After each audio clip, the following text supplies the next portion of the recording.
নমস্কার বন্ধুরা, আমি প্রিয়া। আমার চ্যানেলে তোমাদের সকলকে স্বাগত। আজ একটা নতুন রেসিপি নিয়ে তোমাদের সামনে চলে এসেছি। তা হলো বেগুন বাহার। দেখেই বুঝতে পারছো।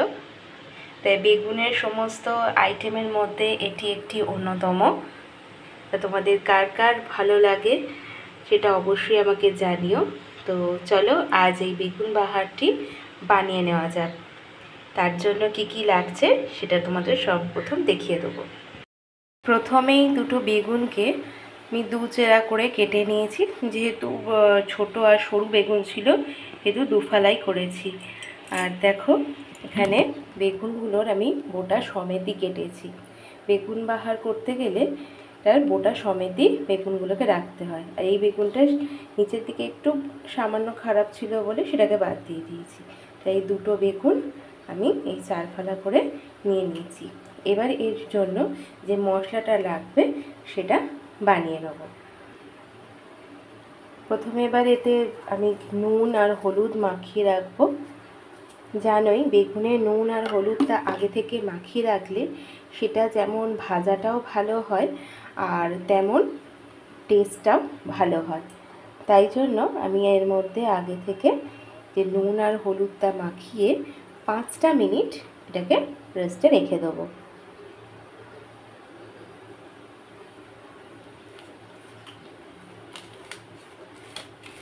এরকম করে সব কটা বেগুন ভালো করে মাখিয়ে নেব। প্রথমে আগে এগুলোকে কেটে ভালো করে ধুয়ে নিয়েছি। ধুয়ে এই পাত্রের মধ্যে রাখা হয়েছে। এইবার সব মাখানো হয়ে গেছে নুন হলুদ। এবার মশলাটা করে নেব। মশলাটা বানানোর জন্য প্রথমেই এর মধ্যে নিয়ে নিয়েছি 2 টেবিল স্পুন মতন সাদা সর্ষে বা রাই সর্ষে। তারপর এরপরে নিয়ে নেব এর মধ্যে 1 টেবিল স্পুন মতন কালো সর্ষে। আর নিয়ে নেব এখানে 2 টেবিল স্পুন মতন এখানে পোস্ত। আর ঝালের জন্য আমি এখানে একটাই কাঁচা লঙ্কা দিচ্ছি। যেহেতু আমার মেয়ে খাবে তাই বেশি ঝাল হলে খেতে পারবে না, তাই এই বাটাটার মধ্যে একটাই লঙ্কা দিলাম। এরপর এটা একটা ফাইন পেস্ট বানিয়ে নেব সামান্য জল দিয়ে। দেখো এরকম একটা পেস্ট বানিয়ে নিয়েছি। এরপর আমি রান্নাটা শুরু করব।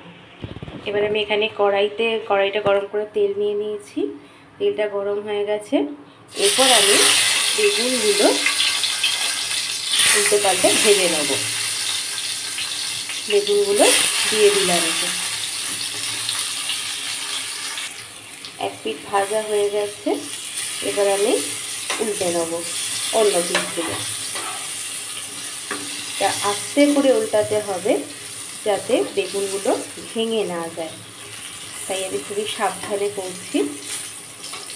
তোমরাও যখন করবে এরকম একটু সাবধানে করো যাতে বেগুনগুলো ভেঙে না যায়, তাহলে দেখতেও ভালো লাগবে না।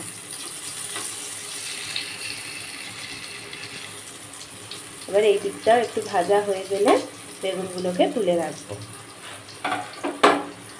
দেখো বেগুনগুলো আমি এখানে বেশ লাল লাল করে ভেজে নিয়েছি।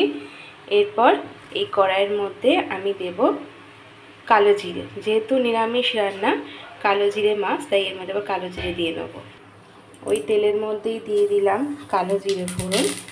আর তার মধ্যে দিয়ে দিলাম দুটো কাঁচা লঙ্কা চিড়ে। আর এই তেলের মধ্যেই দেব সামান্য হলুদ আর সামান্য কাশ্মীরি লঙ্কার গুঁড়ো, যাতে তরকারিটাতে একটা সুন্দর কালার আসে। তোমরা সবাই জানো যে তেলের মধ্যে কাশ্মীরি লঙ্কার গুঁড়ো দিলে তরকারিতে কালারটা বেশ ভালো আসে। কাশ্মীরি লঙ্কাতে ঝাল হয় না, শুধু কালারের জন্য দেওয়া হয়। তাই এর মধ্যে এবার মশলাটা একটু নেড়ে চেড়ে দিয়ে এবার তার মধ্যে যে বেটেছিলাম সেই বাটাটা এবার এর মধ্যে দিয়ে নেব।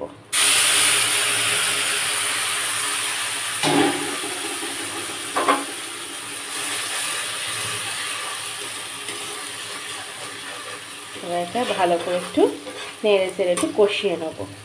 তবে যেহেতু এতে সর্ষে দেওয়া রয়েছে, সর্ষে তো বেশি কষা যায় না, তাই যতটা না করলেই নয় ঠিক ততটা করে নেবো, কারণ বেশি কষলে আবার সেটা তেতো হয়ে যায়। তাই একটুখানি কষে নিয়ে এবার আমি যে বাটিটার মধ্যে যে পেস্টটা করেছিলাম সেটা ধুয়ে এবার এতে জলটা দিয়ে দেবো। তো সেই বাটি ধোয়া জলটা দিয়ে দিলাম। এবার এটা 2 মিনিটের জন্য এটা ফুটতে দেবো।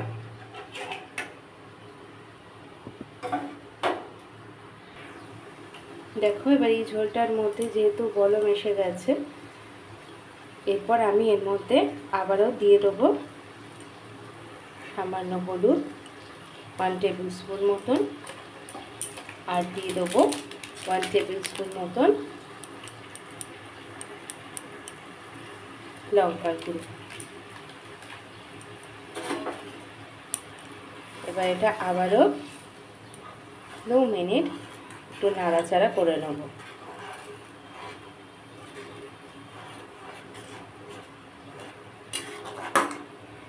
এটা একটা নিরামিষ রান্না, তোমরা এটা ভালোই জানো। বেগুনের অনেক রকমের পদ রয়েছে, তার মধ্যে বেগুন বাহার এটা একটা অন্যতম, যেটা খুবই ভালো লাগে খেতে, খুবই সুস্বাদু হয়। তো আজকে আমি বেগুন বাহারটাই বানিয়ে নেব। তোমাদের এই ভিডিওটা কেমন লাগছে তোমরা অবশ্যই কিন্তু কমেন্ট করে জানিও। আর আমার রেসিপিটা ভালো লাগলে লাইক কমেন্ট করো, যদি পারো তাহলে শেয়ার করে দিও। আর আমার যারা নতুন বন্ধুরা আছো তারা অবশ্যই চ্যানেলটাকে সাবস্ক্রাইব করে পাশে থেকো। আর অবশ্যই নোটিফিকেশানটা অন করে দিও, যাতে পরবর্তী সমস্ত ভিডিও নোটিফিকেশান তোমাদের কাছে আগেই চলে আসে। এবার সাইড দিয়ে আস্তে আস্তে তেল ছাড়তেও আরম্ভ করে দিয়েছে। এরপর আমি এর মধ্যে দিয়ে দেবো 2 চামচের মতন ফেটিয়ে রাখা টক দই। এবার সেটাকেও ভালো করে নাড়াচাড়া করে নেব 2 মিনিট মতো।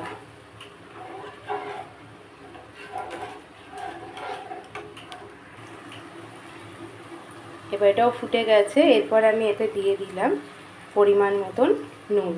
যে যেমন নুন খাও সেরকমভাবেই দেবে। তো আমি যেহেতু বেগুন ভাজাটাতেও নুন দিয়েছিলাম, তো সেই বুঝে শুনেই নুনটা দিলাম। এরপর আমি এর মধ্যে সেই ভেজে রাখা বেগুনগুলো দিয়ে দেবো।